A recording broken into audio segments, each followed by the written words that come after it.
Aujourd'hui, nous allons voir ce qu'est un dosage pH métrique et comment l'exploiter. Tout d'abord, un dosage est une méthode expérimentale permettant de déterminer la concentration d'une solution. Nous allons étudier ici le dosage d'un acide par une base. Première chose importante, on dose un acide.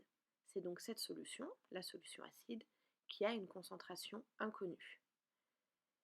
Ayez bien ça en tête. Cette solution acide, celle étudiée, est donc mise dans un bécher. Afin d'étudier la solution acide, on va utiliser une solution basique, de concentration connue. Cette solution basique est mise dans une burette graduée. On a donc le montage suivant. Au fur et à mesure que l'on va verser la base dans le bécher, il va y avoir une réaction acido-basique. Alors juste une petite remarque, souvent chacune des solutions est composée de deux espèces, mais une seule espèce de chaque solution va intervenir dans la réaction. Les autres espèces présentes sont dites espèces spectatrices. Revenons à notre expérience. On a donc un acide dans un bécher. Le pH de la solution est acide, donc inférieur à 7. Au fur et à mesure que l'on va verser de la base dans le bécher, le pH de la solution va augmenter. Afin de suivre cette évolution du pH, on place dans le bécher une sonde pH métrique reliée à un pH mètre sur laquelle s'affiche la valeur du pH. Nous allons d'abord regarder comment évoluent les quantités de matière des réactifs dans le bécher. Nous reviendrons ensuite sur cette évolution du pH.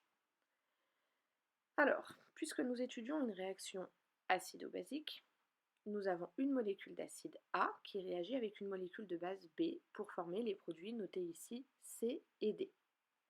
À l'instant initial, avant le début de l'expérience, seul l'acide A est présent dans le bécher.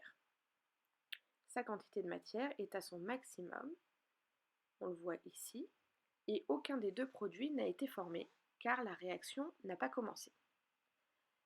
À partir du moment où on va commencer à verser la solution basique, la base et l'acide vont réagir ensemble. Donc la quantité de matière d'acide va diminuer, ce qu'on peut normalement voir sur le graphique, la droite diminue, voilà. Et la quantité de matière de base va rester nulle car la base réagit aussitôt avec l'acide. Sans ajout de base, la réaction ne peut pas se faire, c'est donc la base qui est le réactif limitant au début de la réaction. À un moment précis, la totalité de l'acide a réagi avec la base. À partir de là, quand on continue à verser l'espèce basique dans le bécher, sa quantité de matière augmente, comme on peut le voir sur le graphique, car elle ne peut plus réagir avec l'espèce acide. Donc on voit ici que la quantité de matière de base augmente. L'acide est donc devenu le réactif limitant. Ce changement de réactif limitant nous permet de définir l'équivalence. Et puisqu'une molécule d'acide réagit avec une molécule de base, à l'équivalence, la quantité de matière d'acide est égale à la quantité de matière de base. Le volume de base versé à l'équivalence se note VE et s'appelle le volume équivalent.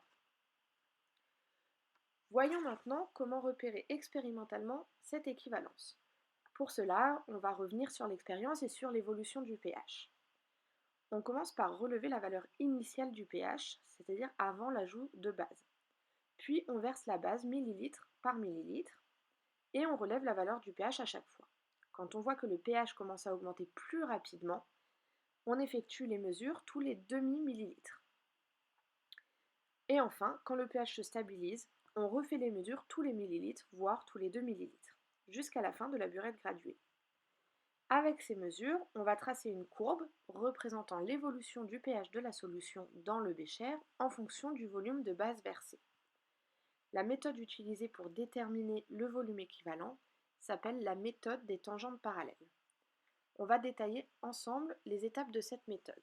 Donc, première étape, il faut tracer une tangente sur une des deux parties arrondies de la courbe. La partie que vous voulez, en haut ou en bas, peu importe. Donc ici, j'ai tracé une tangente sur la partie haute. Deuxième étape, on trace une deuxième tangente parallèle à la première sur l'autre partie arrondie de la courbe.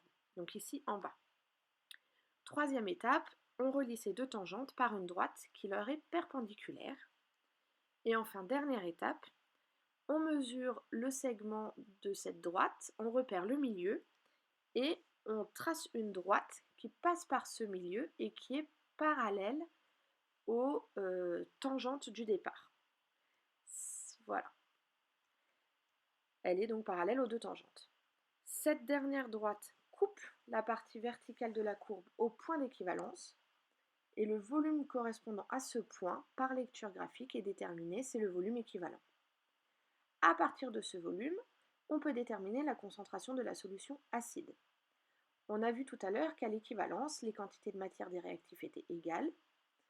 Or, on sait que la quantité de matière est égale à la concentration molaire fois le volume, et que la quantité de matière à l'équivalence est égale à la quantité de matière initiale d'acide, car à l'équivalence, tout l'acide a réagi.